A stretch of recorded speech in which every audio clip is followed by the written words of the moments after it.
Good day, loves. Welcome Awesome. back to Holistic Freedom Secrets. I Episode am, 9. I'm Coach Tensi, and I'm joined with my husband and partner and Ufu child. Coach Soul. Hello, Yes, Instagram. Go ahead, turn your phone sideways. What's up, Facebook land? yes, YouTube, we indeed, love you. indeed. Hopefully, y'all doing all right. It is Thursday. That So, means get out your dumbbells. no, maybe. Remember, you got that cycling little thing that we did last week on episode 4. But what?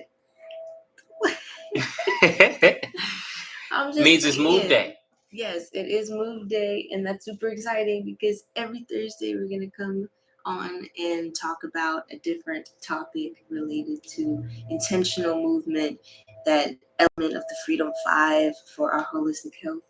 My voice sounds a little raspy, so we be shooting these real early in the morning. Let's go. It's all right. It's all right. So, as you know, our podcast is structured around 5 different themes for the week. And in order from Monday to Friday, they are be, cleanse, fuel, move, and shine. It's Thursday, so it's a move day. And we're going to talk about fit over 40, strength and flexibility, rejuvenation. So we are going to address a pretty nuanced and specific topic, but of course, as always, anybody watching can glean the overall knowledge and implement it in their own life, whether you're 40 or 14. So, Yeah, that's just real because some of these principles that we're going to be going over today are simply reminiscent of stuff that I wish I was taught a lot earlier, because it just would have helped overall with my health. Even though I'm not 40, these are coming from the functional medicine doctors. These are coming from the personal trainers that train women over 50 years old. And these are coming from people with years and decades and of clinical experience and experience in their own practices. And this also comes from my experience working with women that are over 60, over 40, over 30, all the different age ranges, and rehabilitating after surgeries, or all the gambit of things. Sometimes we just need this, even if we're in a different season of life. And so, right before we get started, make sure that you like, subscribe, comment, share out, and turn on the notifications on any app that you're watching our podcast on, so that you're notified when we go live, and so that other people are notified that we go live. As well as, we know that you're liking the content, me and Coach Tensi personally. Yes. Now, the first thing we want to get into is movement modifications for aching joints. We want to know how to modify movements, how to modify forward folds, how to modify lifting over your head, how to modify, sideways, in order to protect your joints and make sure that achy joints don't hinder you from being fit over 40. Yeah. So, in discussing modifications, one of the big things to note, and that we're going to just talk about really briefly, is that once your body switches gears into, and this is, I'm speaking for women for a moment, but it also will, you'll notice some of the side effects in men too.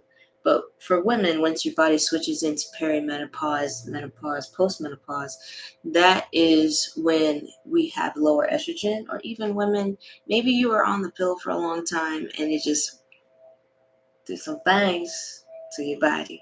Okay. What pill? So the birth control pill, or any sort of hormonal steroid, or treatment. Definitely birth control pill. Yeah, but also, if you now they have hormone blockers which wreck the entire system. But there is this thing that happens where if your estrogen is too low, that will cause for your joints and things like that to not have as much lubrication, because one of the things that estrogen does, in addition to bringing along growth hormone for that muscle build, is she helps lubricate them joints, honey. And so when we are approaching movements and working out, we want to really check in with alignment. Alignment is going to be super crucial. So making sure that you are aligning your body, keeping in mind that foundation, bringing in, especially if you're feeling in your knees, in your elbows, in your ankles, that maybe even your neck and your shoulders, that extra stickiness, or in your wrists, just taking a moment to do some um, modifications, like instead of maybe having your legs all the way out straight, maybe shorten the gap between your in your exercises. So that what that might look like is you might bend your knees when you're standing, or when you're sitting down, or you might You instead might of, bend your knees when you're sitting down. well, I'm envisioning like a forward bend in yoga, when your legs are out in front of you, like these are my legs, but instead you're just you're bending your knees to shorten the gap, so that you have less of a strain on your hamstrings, which is the big muscles that kind of they go spread far and wide from the back of your thighs to your calves, and so they affect your joints. Um, and also, whenever you are doing some sort of forward folding, going from rising, standing to like when you're changing your level, so you're going from a higher level, which could be standing or something of that sort, to a lower level, which could be squatting or lowering down, taking your time, using your arm, using your breath, your arms to bring you balance out to the sides, maybe, as opposed to keeping it all close to you. Utilizing things like a wall nearby, or chairs, or props like blocks or pillows are going to be so helpful too. And yes, just know personal experience from recovering postpartum after having Omi, and just noticing how my joints were feeling very creaky and crunchy, and how it was a big struggle to get back into movement when I felt like I could barely even walk. It's a moment to really embrace grace in yourself, and in those modifications, knowing that everyone's at a different day, a different level of flexibility, and honoring that truth for you too. Second thing we want to get into today is rebuilding strength and flexibility over 40. How to rebuild strength in a way that's safe for bodies that have some experience, right? And one of the ways to do that is to increase reps, decrease weight. Increase reps and decrease weight, meaning build that long-term strength where you're able to do things for a long time, but not so much focusing on doing a whole lot of weight immediately, just a few times, but instead doing a little less weight for a longer period of time, or more reps. And that's, for weight training, or just like resistance bands or calisthenics, where you can't adjust your weight, but you can try to increase your reps over time, focusing on reps. This is where I really want to encourage everyone, if you have not seen episode 4, where we talked about hormonal cycling and how that affects planning our workouts, please, please, please, please go back and watch that, because that's going to be so vital. Because when it comes to weight training, there's this thought in the mind, especially as we age, that tells us, and we hear all the time, that we need to decrease weights, and that works for some parts of the monthly cycle for women. But on the it's counterintuitive, and it's a hidden gem that we're not taught much. But especially when testosterone is high, when we would be ovulating, that around between days 11 and 15. 11 and 15, yes, that's when we do want to get into more weightlifting. So that would be the reverse of what you're saying. What you are saying is great for the nurture phase. So going back and check out also Dr. Mindy Pell's work, and she has some great content on this too. She's a functional medicine doctor. She's amazing. She's really focused on um, that self healing Mm-hmm. and spreading that knowledge. Okay, so when it comes to exercises, one thing that's super important, especially after 40, is going to be fueling your workouts. You're going to need more protein, okay? You're going to need more protein because your muscles need it.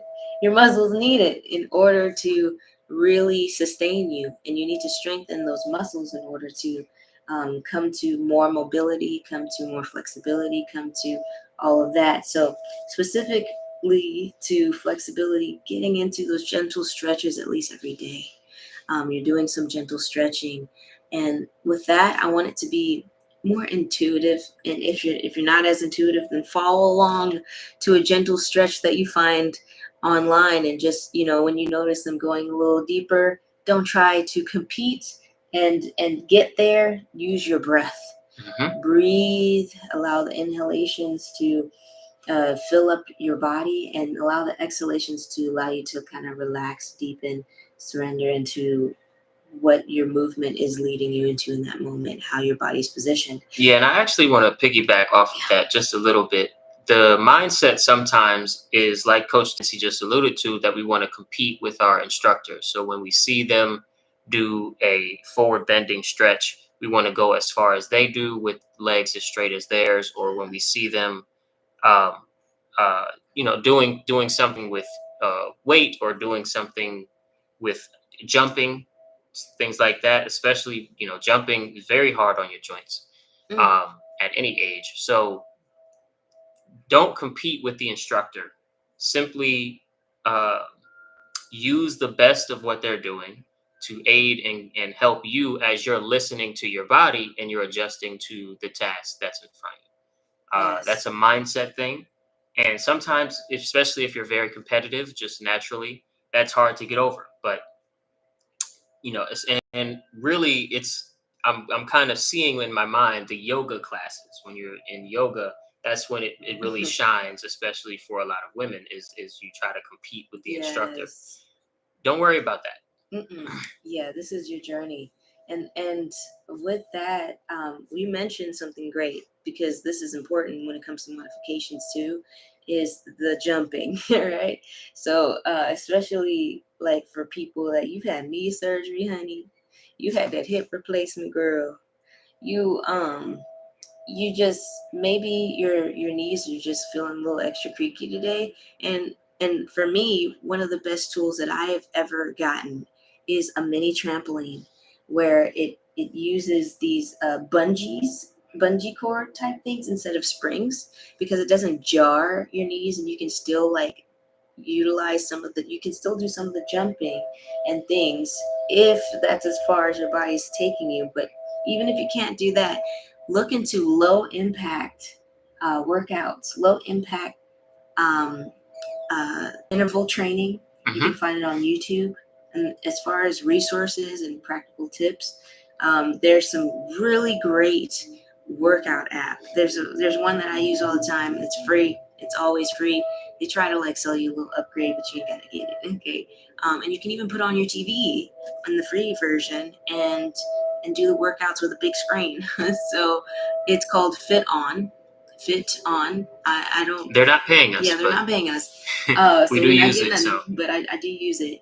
And we also have some workouts that we do with our clients. But with interval trainings, just think longer intervals. Give yourself a greater rest period, especially over 40.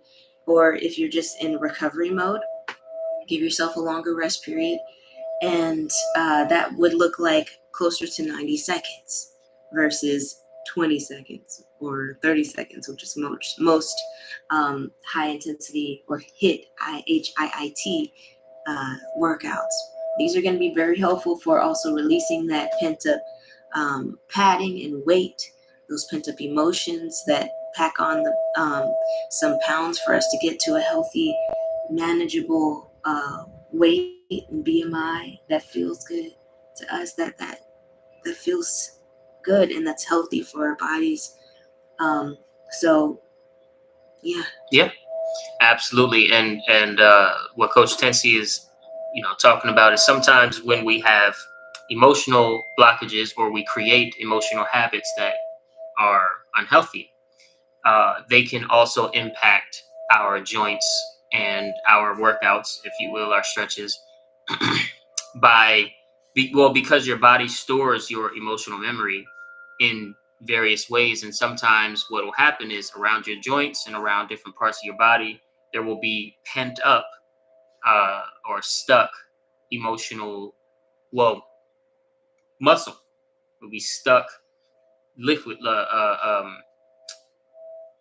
fluids. I was like, what's the bodily word for liquid? Fluids that will be pent up. So those things happen because of emotional habits, and doing gentle stretches, remaining consistent with your water intake, stretching before you do workouts and after your workout, and sometimes during your workout, Honoring your rest day. honoring rest day, and increasing the rest intervals when you're doing interval training, whether it's a hit interval, high intensity interval training or low intensity interval training or something in between. All of these things help you use movement to release those pent up toxins and pent up um, stuck energies within your body. Yeah, and remind yourself as you're working out why you're doing this. Why you're doing this. Like, what is your root why, the core reasoning for you even moving your body in the first place? Because it's hard. It's hard to push yourself, and it's hard to get up out of bed and get up out of the desk chair, or go out in this hot sun. Like, it's stuff that's not necessarily easy, or if it's cold where you are in the cold, or whatever it is, go outside. It's hard sometimes to overcome the mind in all of this. And so this is very much connected to that self encouragement. Speak good things into yourself. Tell yourself you can do this, and that you are able to go a little deeper. Tap into that breath again. So breathe deeply. Notice how you're feeling. Check in with your body a lot, and just know that you can do this. Yeah, actually, as a way to close off this episode, let's go ahead and take a team breath together. So when I say 3, we're gonna breathe in really far, as much as we can, fill up both the belly and the top of the lungs, and then we're gonna release. 1, 2, 3.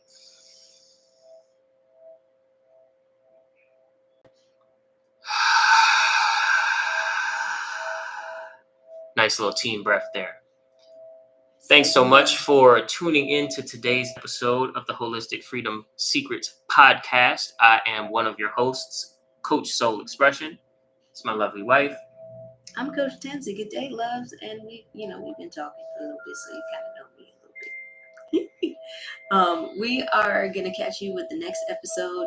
It is a really cool topic. For Shine Day, Fridays are Shine Day, so that's sharing honest, insightful, and nourishing expressions.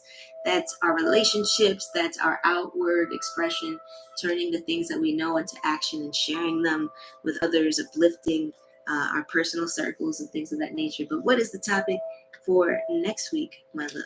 Next week, it is called From Awareness to Action, Community Solutions Unveiled. Ooh, and it's juicy.